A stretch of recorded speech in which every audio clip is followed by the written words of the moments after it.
Sometimes,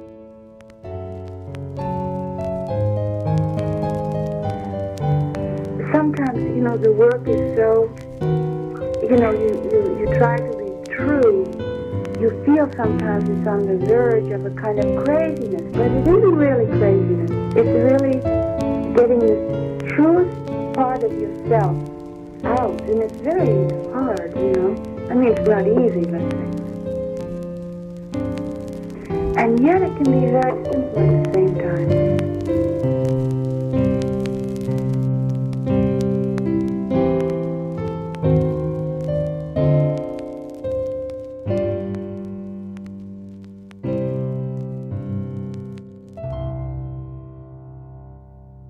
Hello, and welcome back to another episode of Musings with Mary.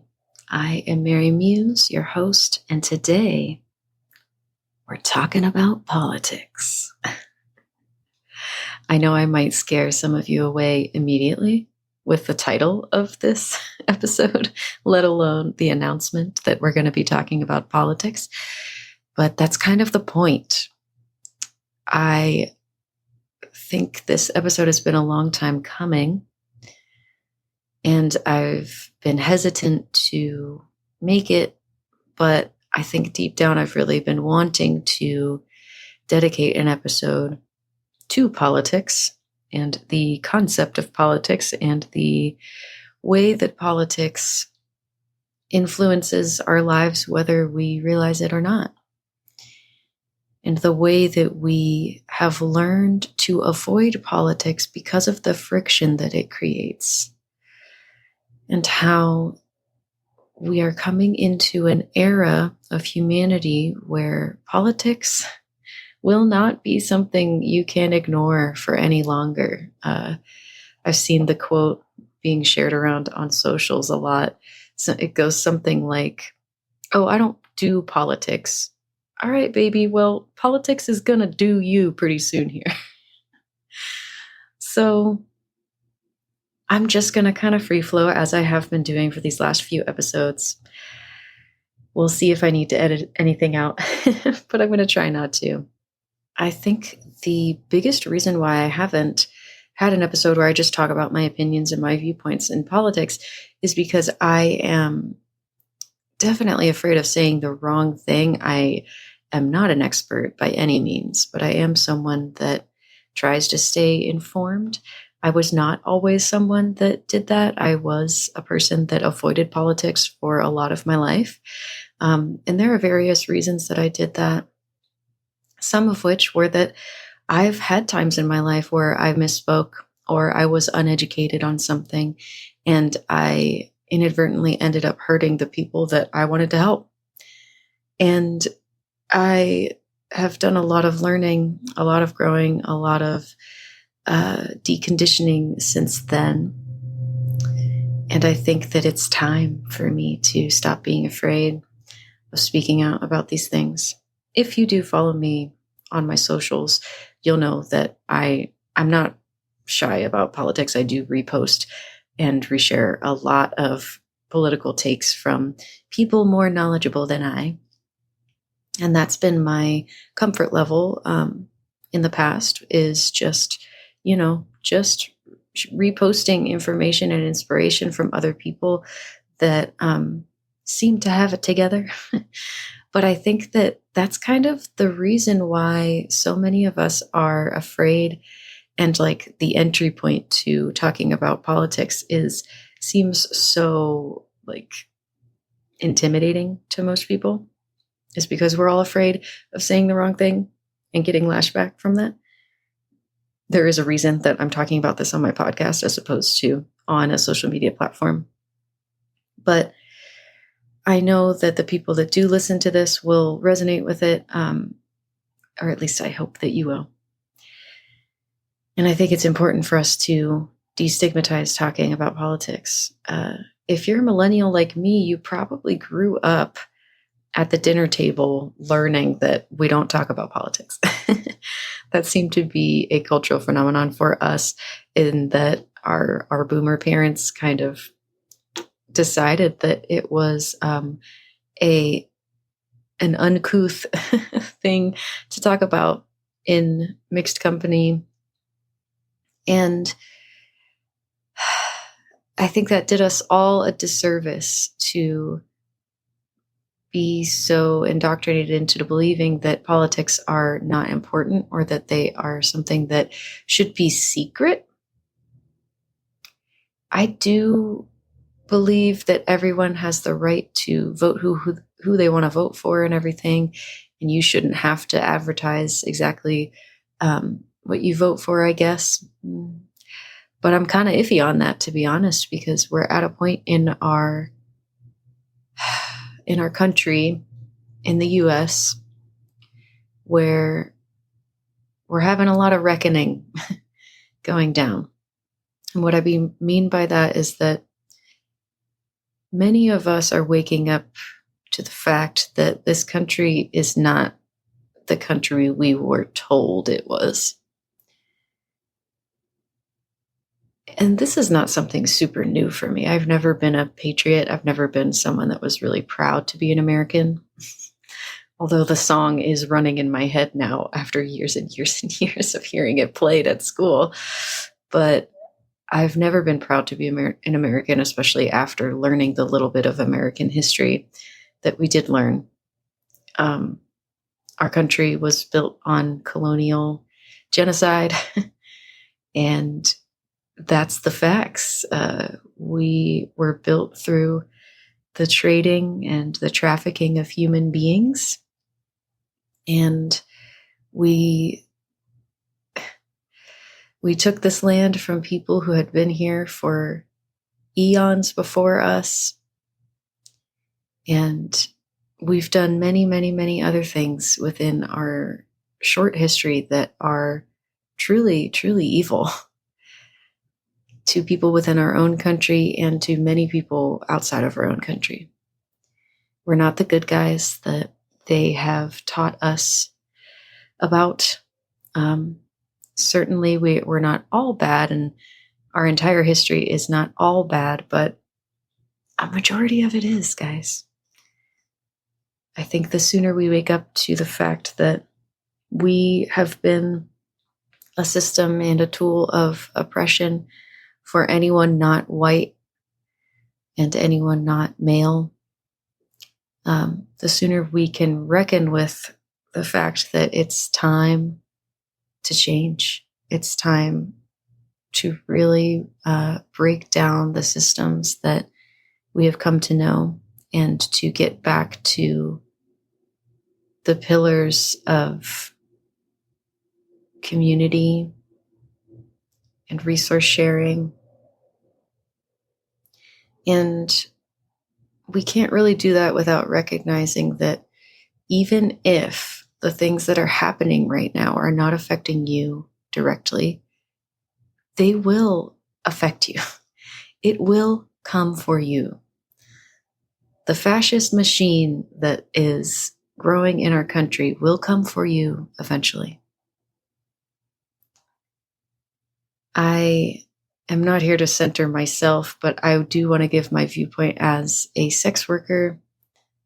For years now, I've been educating myself on the history of sex workers. The Oldest Profession podcast is a great place to learn about the history of sex work. And I've seen through mutual people that I follow, people that I know in the industry, I've seen examples of this same type of state surveillance happening to sex workers for years now. There have been sex workers stopped at the border for years now. This is not something new that our country has just started doing. They're just now starting to do it to other people. Unfortunately, I've learned that sex workers tend to be the guinea pigs for these types of technologies. Facial recognition has been used against in-person sex workers for many years now, and it's also affecting online workers like myself. I've heard of many OnlyFans creators that have been stopped at the border after traveling abroad and not allowed to come back into the country. There's we experience banking discrimination due to surveillance, where workers will lose access to all of their money in an instant and never gain it back. There's a lot of instances of discrimination that have taken place within the sex worker community, and learning about that really woke me up years ago to the fact that, yeah, maybe this is not affecting me right now as an online worker. But even if it doesn't directly affect me, I still feel responsible for spreading the word about my mutuals and what's happened to them and the injustice that they're facing. And I feel the same exact way about the immigrants of this country and all of the minorities that have been so wronged for so long in this country. In the last 5 years, we've had a lot of protesting here in this country with the start of the pandemic and the George Floyd protests and all that continued out of that movement. We're really coming to a head now. And of course, the thing that has caused me to have a whole episode about this is the LA protests that are going on right now. And the way that the state would have us believe that these people are violent, out of control, insurrectionists of some sort, when really what has happened is that ICE has been terrorizing communities in the dead of night, at elementary school graduations, in churches, in every place imaginable, causing terror and creating just horrible scenarios for people that have to pick whether to go to work or not, or to go to school or not, because they don't know if they will be taken away from their children that day, whether they have their paperwork or not. I'm a big believer that people are not illegal, that immigrants are not the root cause of all of the problems in this country, as certain people would have you believe. I know that those narratives are created to control the masses. I mean, fear is a tool. Fear is a tool for fascist propaganda that creates separation between groups of people so that it becomes easier for the fascist systems to dehumanize the groups that they seek to target. They've been dehumanizing immigrants for a long time. They've obviously been dehumanizing sex workers for a very long time as well. And it's despicable. A human being is worthy of rights and respect and love and compassion, whether or not they do anything for it. You do not have to be a hardworking immigrant in order to have rights and to be respected as a human being. Your hard work is appreciated, but it does not have to be the catalyst towards your humanity.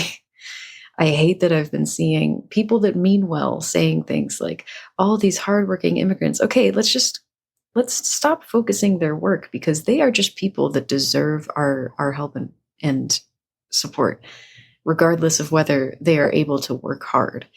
It is an incredibly ableist and capitalist take to say that, to think that we need to qualify anyone's worth by saying, oh, they're hardworking, so they're worth it. They're worth our compassion because they work hard. It speaks to the level of indoctrination that we have all been put under for generations and generations here in America, which is that, you have to grind in order to be successful.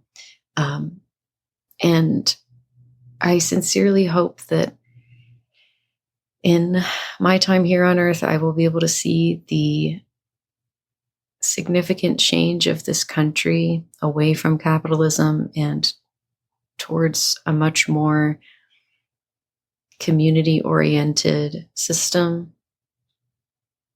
I think we're all waking up to the fact that we are not going to be saved by anyone but ourselves. So it's incredibly important for us to get out of our shells and to go out into our communities and to find the ways that we can help. And we don't all have to help in the same ways. There are ways for us to help that are just as valuable as the people on the streets protesting.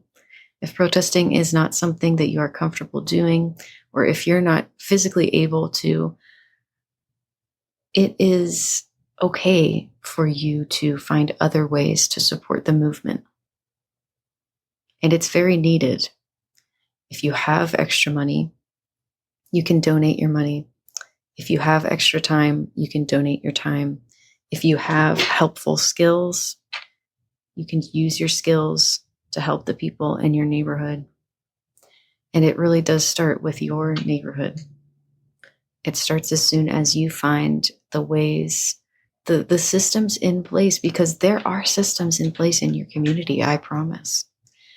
You may not realize that there are groups that have been there, that have been helping, that have been supporting the people that need support around your community. Find those groups and reach out to them. We don't have to do all of it. There's no way that individually we can do all of it. It's okay to pick and choose the ways that you're able to contribute, because we're all struggling to survive under this capitalist system that is crumbling before our eyes. So do what you need to do to get food on your table. Do what you need to do to make sure the people you love are safe and taken care of. And then with whatever you have left over, it's time to give that to your community. And to get back from your community as well. The thing that we all have to learn and all have to get better about is allowing for that sharing of resources, of time, of community care to feed back into us as well. We've been taught that the individual is the most important. The American dream is very individualized. It's very individualistic, and we are taught to pull ourselves up from our bootstraps, to not get the support from other people, but to do it ourselves, because that's what it means to be a proud American. But what we've lost in that is that we've created this system of people that are burnt out and disconnected from their communities. That's why we have a loneliness epidemic. That's why we have so many mentally ill people now. And that's why we have so much disharmony between the two political parties in our country right now. It's because of this individualism. If we all went out into our communities and volunteered our time and resources and got to know the people around us, I guarantee there would not be nearly as much fear as there is now on both sides for all the people in this country. Fear is the tool that they are using to control all of us. And we cannot comply in advance. When we comply in advance, we give them all the power. And what I mean by that is, if we're afraid of certain things becoming law, we do not comply. We do not comply before those things happen. When we do, it's just the same as laying down and letting it happen. Which makes me think of this silence that I see from so many people. And I'm not here to tell you that you're that you're the worst for not speaking out. I know that it's hard to speak out. I understand. It's hard because a lot of people don't like it. A lot of people get angry. A lot of people look away. But we have to move into a future where we are not afraid to talk about fundamental human rights. Politics are not just for politicians. Politics are for the people. And just because you may be more privileged, maybe you're a white cis person that is not terribly affected by all the things that are going on yet, it is so important for you to use the power that you have to help shield, to help support the people that have less than you.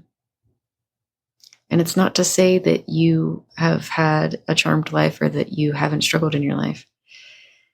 The discussion around the idea of privilege is very often lost.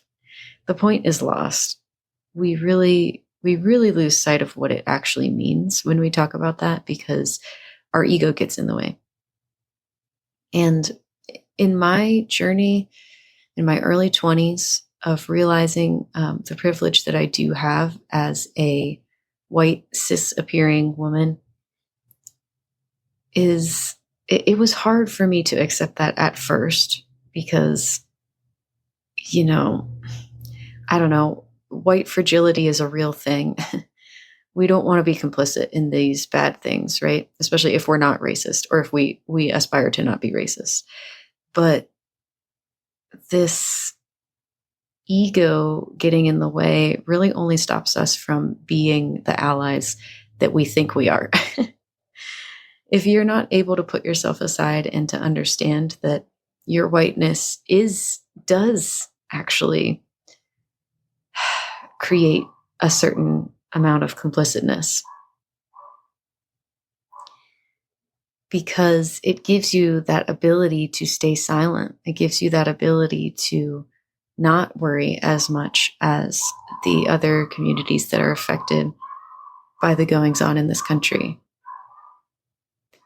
And so I want to use that privilege that I do have to repost important information and to not shy away from these kinds of discussions. So you might see me talking about this more on social media. I'm not sure. I'm not quite sure yet.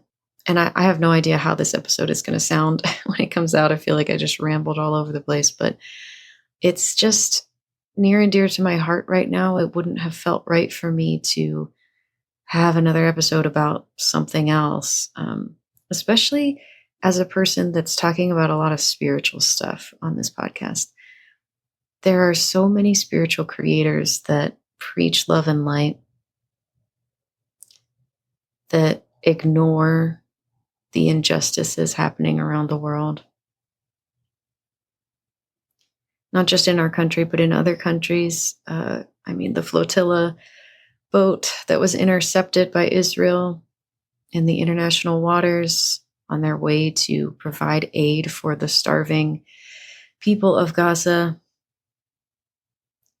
is just another step in the horrendous list of inhumane actions taken by Israel. And to condemn countries and governments that are oppressive and violent is not to condemn the religion that those people practice. There have always been extremist religions. And it does not do us any favors to lump the entire people of a religion into the few extremists in any religion. I understand that the people in charge of this country are extremist Christians. I think we all understand that at this point. We have a lot of Puritan politics happening now in our government, and I will not allow that to make me hate all Christians. I will not allow any terrorist organization to make me hate all of the people of whatever religion that terrorist organization practices. Because people use those religions as a weapon. Unfortunately, that's what happens. And they use it as a shield. It's both a weapon and a shield that they use to try and prevent the people from uprising against them. They shout, "Oh, freedom of religion. Oh, I'm being oppressed." Meanwhile, they're killing people in the streets and tearing families apart in the name of their God. And it's wrong. And it gives a bad name for all religious people. And I pray that the people of those religions outside of those terrorist and oppressive regimes speak up, speak loud, condemn the ways that these organizations have been using religion to shield their terrible, awful, inhumane actions.